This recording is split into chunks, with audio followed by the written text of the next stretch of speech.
When a Cox modem blinks orange, it indicates that the device is unable to establish a connection. This issue can be caused by several factors, including a network outage, loose or damaged wiring, or a temporary software bug or glitch. To resolve the problem, it's essential to identify the underlying cause.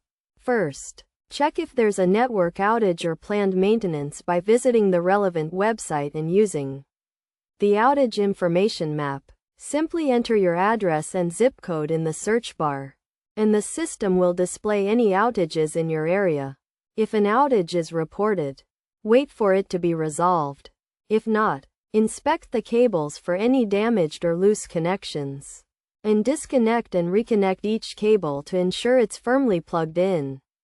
Replace any damaged wires and check if the blinking continues. If the issue persists, try power cycling the modem, which can remove temporary software bugs or glitches. To do this, switch off the modem, unplug the power cable, and wait for at least 2 minutes before plugging it back in and switching it on. If the blinking continues, contact support using the chat feature on the website or call a technician for assistance.